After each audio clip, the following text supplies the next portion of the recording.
अस्सलाम वालेकुम फ्रेंड्स, कैसे हैं आप सब लोग? होपफुली ठीक-ठाक होंगे। मैं भी अल्हम्दुलिल्लाह ठीक-ठाक और ग्रीस से आप सबको बहुत ज़्यादा सलाम मेरी तरफ से। और आज मैं जो रेसिपी बना रही हूँ वो है चिकन पकोड़ा। बहुत ही मज़े का बनता है, बहुत आसानी से बन जाता है, बहुत टाइम सेविंग है। तो किस तरह से बनाएँगे तो देखिए रेसिपी को फुल। और अगर चैनल को सब्सक्राइब नहीं किया तो सब्सक्राइब कर दीजिए और वीडियो को लाइक कीजिए। और आते हैं अपनी रेसिपी की तरफ जो कि बहुत ज़्यादा आसान है। और इसके लिए मैंने जो है चिकन थाइज़ का मीट यूज़ कर रही थी मैं। चिकन की थाइज़ का जो है मीट बहुत ज़्यादा टेंडर होता है, तो मैं वो यूज़ कर रही थी। मैंने बहुत ज़्यादा जो है छोटी-छोटी बोटियाँ काटी थी क्योंकि चिकन पकोड़ा था और बहुत बड़े साइज़ में ये अच्छा नहीं लगता है। तो मैंने इस साइज़ की बोटियाँ बना ली थी सारी और बोनलेस मैंने ली थी थाइज़ और बहुत आसानी से जो है मैंने घर में इनको जो है क्यूब्स में कट कर लिया था।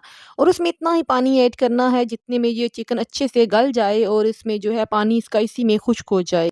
और मैं आपको बताती हूँ कि इसी में मैंने नमक ऐड कर लिया था, हल्दी ऐड कर ली थी और इसी में जो है थोड़ा-सा सिरका ऐड कर लिया था। मैंने 3 चीज़ों को ऐड करके इनको गलने के लिए रख दिया था।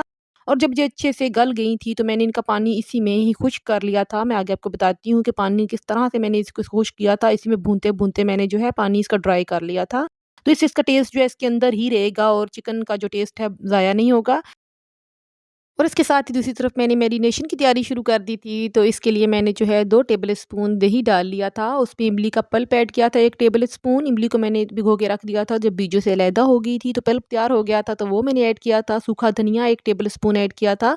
1 टेबल स्पून ही मैंने चाट मसाला ऐड किया था। और उसके साथ ही मैंने इसमें जो ऐड की थी हल्दी 1 टीस्पून और 1 टीस्पून ही मैंने इसमें जो है पेपरिका पाउडर ऐड किया था। मैंने जो है लाल मिर्च तेज़ वाली नहीं ऐड की थी, ये पेपरिका है सिर्फ़ कलर के लिए यूज़ होती है, वो ऐड की थी। और जो है चिली फ्लेक्स ऐड किए थे 1 टीस्पून। और लास्ट में मैंने इसमें जो है ज़ीरा पिसा हुआ ज़ीरा थोड़ा-सा मोटा-मोटा सा वो ऐड किया था। और इससे इस चिकन पकोड़े का टेस्ट बहुत ज़्यादा अच्छा-सा आता है। तो इसको अच्छे से मिक्स अप कर लिया था और जब चिकन जो है दूसरी तरफ गल गया था, ठंडा हो गया था, तो उसके बाद हमने इसमें चिकन ऐड करना है। इसको अच्छे से पहले मिक्स अप कर लें कि ये मसाला सारा अच्छे से मिक्स हो जाए। और सबसे इम्पोर्टेंट पार्ट नमक मैं भूल गई थी, तो लास्ट में मैंने नमक इसमें ऐड किया था। और इसके साथ ही चिकन को देखिए मैंने किस तरह से ड्राई कर लिया था इस देचके के अंदर ही। तो मैंने इसको अच्छे से ड्राई करके पानी भी इसका अंदर ही खुश्क कर लिया था। जब ये ठंडा हो गया था तो तब आपने इसमें ऐड करना है, क्योंकि दही जो है वो गरम चिकन ऐड करेंगे तो दही फट जाएगा, तो बिल्कुल अच्छा नहीं लगेगा। अच्छा, मैं आपको ये भी बताती हूँ कि स्टार्ट में मैंने जो चिकन में नमक, हल्दी और जो सिरका लगा के पकाया था, तो उसके पीछे रीज़न क्या था कि चिकन के अंदर तक जो है ये सारे मसाले चले गए थे, जायका चला गया था। क्योंकि अगर नहीं लगाएँगे, सिंपल चिकन को रखेंगे तो चिकन बिल्कुल रूखा-फीका सा बनेगा। और मैंने स्टेज पे इसमें जो है चावल का आटा 1 टेबल स्पून डाला था और 2 टेबल स्पून या 3 टेबल स्पून देख लें अपने हिसाब से आपने इसमें बेसन ऐड करना है। बेसन की क्वालिटी पे डिपेंड करता है कि कितना बेसन इसमें जाएगा। आपने अंदाज़ा ये रखना है जिस तरह पकोड़े कवर हुए होते हैं बेसन के साथ, इसी तरह ये कवर हुए हुए हों अच्छे से बेसन के साथ, तभी ये बहुत अच्छे से पकोड़े बनेंगे। और अच्छे से मिक्स अप करने के बाद मैंने इसको कवर करके जो है मैरिनेशन के लिए अगेन रख दिया था, क्योंकि जब तक मैंने फ्राई करना था तब तक ये अच्छे से सेट हो जाना था। तो इसको मैंने कवर अप करके साइड पे रख दिया था। और जब 1-2 घंटे के बाद, या आप ज़्यादा से ज़्यादा 15 मिनट रख सकते हैं, लेकिन मुझे जो है 2 घंटे के बाद मैं इनको दिखा रही हूँ कि मैंने इनको फ्रिज में रख दिया था। जब मैं निकाला था तो बहुत अच्छे से बेसन इनके ऊपर जो है सेट हो गया था।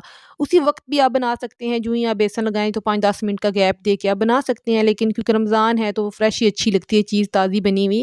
तो मैंने 2-3 घंटे का इन्हें टाइम दे दिया था, तो मैंने इनको फैला लिया था, क्योंकि इस स्टेज पे मैंने इनके ऊपर जो है व्हाइट तिल स्प्रिंकल करने थे। और मैं 2 तरीकों से कर रही थी। एक को मैंने जो है अलग-अलग से कर दिया था, दूसरों के ऊपर मैंने ऐसे ही डोंगे के ऊपर ही तिल फैला दिए थे। आपको दोनों मेथड शेयर कर रही हूँ कि दोनों तरीकों से बना सकते हैं। चाहे तो आप इनको अलग-अलग से करके इनके ऊपर तिल को जो है स्प्रिंकल कर लें, या फिर डोंगे के अंदर ही डाल लें, तो सारी तरफ से ये कवर अप हो जाएँगे। और आपकी अपनी चॉइस है कि आप जिस तरीके से भी बनाना चाहें बना सकते हैं, मर्ज़ी आपकी अपनी है। तो बहुत अच्छे से तिल लगते हैं, यही खूबसूरती है चिकन पकोड़ा की, कि इस तरह से बनाएँगे तो बहुत मज़े के बनेंगे। और इस तरह से मैंने जो है इसको शैलो फ्राई कर लिया था।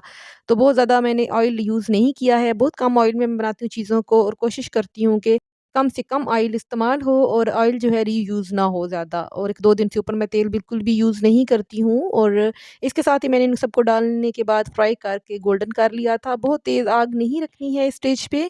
जितनी आग कम रखेंगे उतनी ही चीज़ अच्छी सी पकेगी, अंदर तक पकेगी। है तो गले हुए पहले से हैं, लेकिन इन पे कलर चाहिए है, तो इतना तेज़ आग पे नहीं बनाएँगे कि एकदम से इनके ऊपर कलर आ जाए। और बुरा-सा लगना शुरू हो जाए। तो मैंने जो है मीडियम हीट पे इन्हें फ्राई कर लिया था तब तक जब तक ये अच्छे से गोल्डन ब्राउन नहीं हो गए थे। तो बस रमज़ान मुबारक में इस तरह की खुशियाँ ही जो है बहुत ज़्यादा इम्पोर्टेंट होती हैं कि बच्चे भी खुश हो जाते हैं, हम सबको भी सैटिस्फैक्शन हो जाती है माँओं को कि हम लोगों ने कुछ अच्छा तैयार करके घर वालों को दिया है, हालाँकि रोज़े से तो हम सब भी होते हैं। और देखिए कितनी प्यारी इनकी फाइनल लुक आई थी और तिल जो हैं बिल्कुल स्टार्स की तरह इनके ऊपर चमक रहे थे वाइट कलर के और जब बोटियाँ आपकी ब्राउन होगी तो मतलब गोल्डन होगी तो तिल ऑटोमेटिक जो हैं इसके ऊपर वाइट नज़र आना शुरू हो जाएँगे और बहुत ही टेस्टी बनते हैं, बहुत मज़े के बनते हैं, बहुत आसानी से बन जाते हैं। कोई चीज़ आपको बाहर से लेके आने की ज़रूरत नहीं है।